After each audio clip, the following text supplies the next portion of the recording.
In the middle of the South Pacific, there's a rock that looks like it shouldn't exist.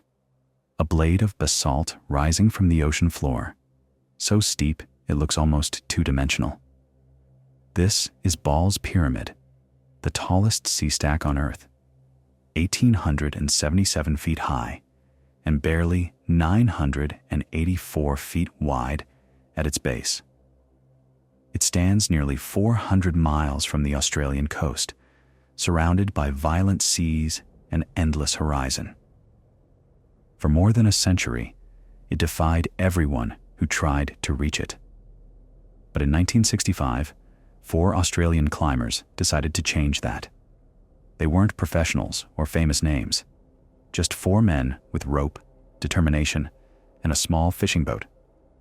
What they faced would become one of the most brutal and forgotten climbs in history. The expedition was led by Bryden Allen, calm in speech but relentless in motion. He'd already earned a reputation for tackling the impossible, and Ball's Pyramid became his obsession. With him were Jack Pettigrew, a scientist drawn to extremes, John Davis, the meticulous planner, and Dave Witham, the youngest, full of raw energy and ambition. For months, they trained along the sandstone cliffs near Sydney, learning how to climb while soaked, off balance, and exhausted. They practiced sea entries again and again, leaping into surf and scrambling onto wet rock. Their preparations bordered on obsession, nearly 2,000 feet of rope, pitons, anchors, carabiners, and 2 car batteries to power a radio. When the day came, they loaded their gear onto a small boat called the Pacific Chieftain and set sail from Lord Howe Island, heading toward a blade of stone barely visible on the horizon. February 12th, 1965. The sea was restless. 10-foot swells rolled in, mist blurring the horizon. The boat couldn't get closer than 130 feet from the cliffs. Any nearer, and the waves would crush it. So the climbers jumped.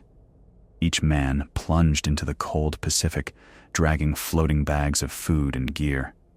Timing was everything. Miss a wave, and you'd be slammed into the wall or pulled beneath it. When they reached the base, they clawed their way up through barnacles, slicing their hands on the rock.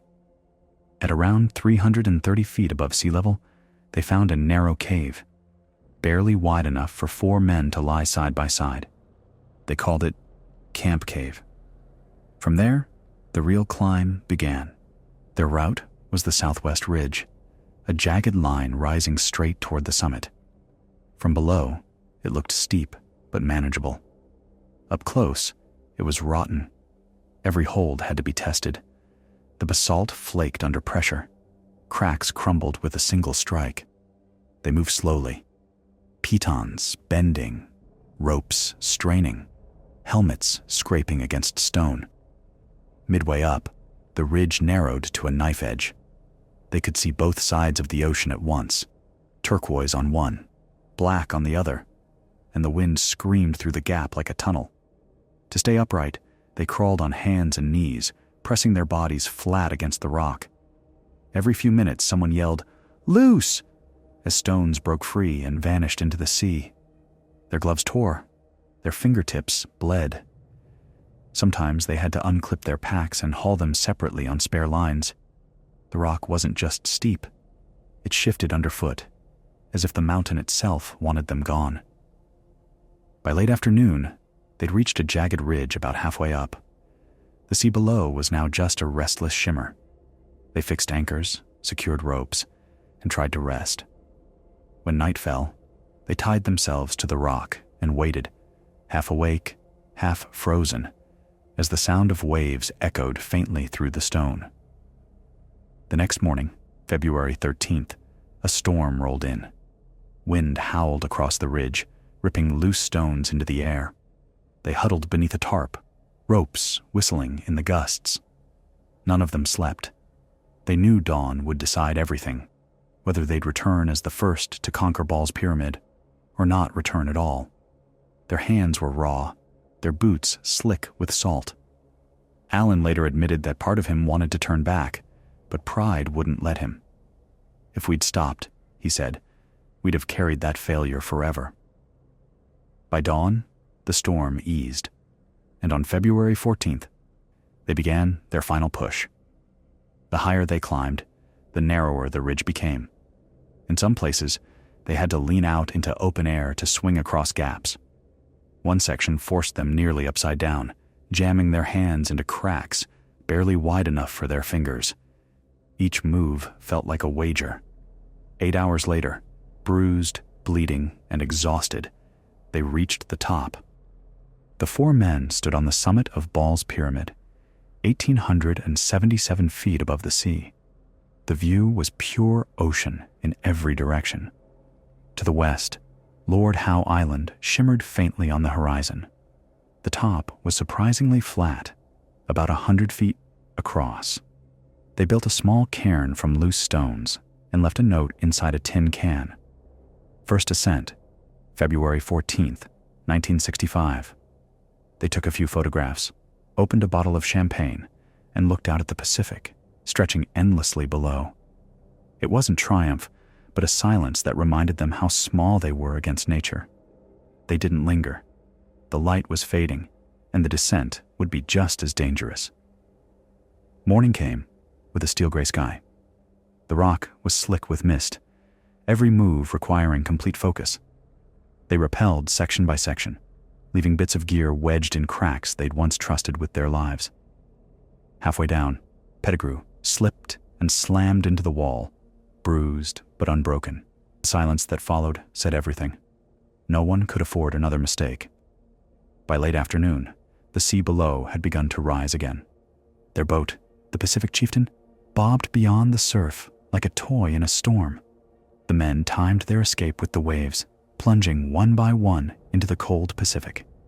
When they finally pulled themselves aboard, soaked, bleeding, and shaking, they didn't cheer. They just stared back at the spire that had nearly swallowed them whole. The climb was over, but none of them would ever see the world quite the same way again. Back on Lord Howe Island, exhaustion hit like a wave of its own. Salt had burned their skin raw.